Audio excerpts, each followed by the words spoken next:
God of War could have been set in ancient Egypt. The God of War series made its triumphant return earlier this year and saw Kratos living in a strange new land where the Norse gods rule. After years of travelling through Greece with Kratos, exploring the Nordic lands was a refreshing change of pace which had introduced us to new gods, monsters and mythology. However, it was recently revealed that, in the early stages of God of War's development, many of the developers were hoping to take Kratos to Egypt rather than Europe. God of War's director Cory Barlog attended the recent DevCon and gave a talk about creating the new God of War. During his talk he revealed many interesting tidbits about the game's development, including the fact that Kratos very nearly travelled to ancient Egypt rather than Northern Europe. He even showed off very early concept art which shows Kratos facing off against monsters from Egyptian mythology. Discussions regarding the new God of War began shortly after the release of Ascension, which was released back in 2013 and was the final game set in ancient Greece. The development team was apparently split when it came to picking a new location for Kratos to explore. Half the team wanted to go to Egypt, while the other half preferred a Norse setting. Barlog was apparently the tiebreaker, and he opted for a Norse setting, and the rest is history. What's really interesting is that Barlog actually showed off a couple of early pieces of concept art. One shows Kratos in a Norse setting, the other in Egypt. Both the concept arts features the character model of Kratos from Ascension, but you'll notice that, even at the very early stages, before a location had been picked, Kratos is joined by his son. First up, let's take a look at the concept art from the Egyptian setting. Ultimately, I think a Norse setting fits Kratos the best, but just by looking at this concept art, I can see why many of the devs wanted to go with Egypt. Egyptian mythology is teeming with gods, monsters and supernatural locations, so it's not hard to see why many felt this would be a good fit. I'm not quite sure what the large creature is from Egyptian mythology, but it looks like the exact sort of beast players would enjoy going toe to toe with as Kratos. I really like the Egyptian aesthetics and designs in this image, and notice how Kratos' son looks much different to the Atreus we see in the version we got. His bow is of Egyptian design, his hair is pulled back with a headband, and his clothes are typical of those worn in ancient Egypt. Kratos looks a little more out of place, which makes sense when you consider he's a stranger to those lands. His beard is grown out but is much shorter. Also, is it just me or does Kratos no longer look nearly as pale as he did in the previous games and continues to be in the recent God of War? Perhaps, had the game been set in ancient Egypt, there were plans to have the ash that's embedded into his skin removed as part of the story, or maybe it was thought that the hot Egyptian sun would even give the ghost of Sparta a tan.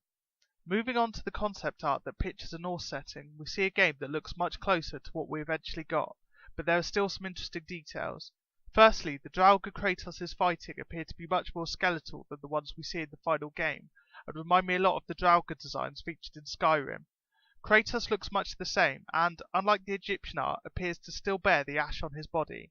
However, take a look at his axe. It looks like a regular axe to me, and certainly doesn't show any signs of being the awesome Leviathan axe featured in the final game. It's not very ornate, and I can't make out any of the runes that are in the final design. Perhaps it's a version that's yet to be upgraded, or perhaps it's just a regular axe. I think the most interesting part is how different Atreus is to the final version. There's no sign of his bow, and instead he wields a dagger. Atreus did occasionally use a dagger in the final game, but his bow was his favoured weapon and was a core part of the game's combat. Atreus also has very blonde, quite long hair in this version, whereas he has brown hair in the finished product, and it's cut short at the sides. Northern European countries such as Finland, Sweden, Norway and Denmark are among the top countries when it comes to naturally blonde people, so it makes sense that the devs may have felt Atreus should be blonde, though there are still plenty of brown-haired people from those regions, so either way it makes sense. It's also worth noting that Atreus appears to have a large fur satchel on his back, which isn't present in the final game. This is pure speculation, but I wonder if at one point he was going to be able to carry items for Kratos, kind of like how your follower in Skyrim could carry items for you if you became over-encumbered. Also, is it just me, or does Atreus seem a little older? Atreus is about 10 to 12 in the final game, and is much shorter than Kratos. In this art, he's crouched, and yet he's only a foot or so shorter than his father. Considering Kratos is apparently 6 foot 6 inches tall, that would make Atreus fairly tall himself, certainly taller than a child. It's hard to see given that he's faced away from us, but Atreus looks to be about 15 or 16 in this art. Am I the only one who would love to see how Kratos would react to a moody teenager? It seems the addition of Atreus was something that was planned from the very early stages of the game, though it was a controversial choice. The team apparently faced a lot of resistance, and Barlog said that some of the playtesters were angry and that they said a game where Kratos is on a fetch quest with an NPC companion was not a God of War game, and that this wasn't the Kratos they remembered. To be fair, you can see how early testers may have been skeptical.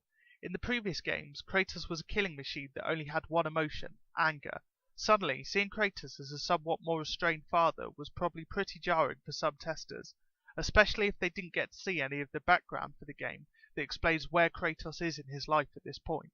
Still, despite these issues, God of War was released to massive success earlier this year, and many of the features that concerned some gamers turned out to be part of what made the game so great. I personally really enjoyed seeing a more nuanced take on Kratos, and I never felt that the addition of Atreus slowed down gameplay or got in the way during fights.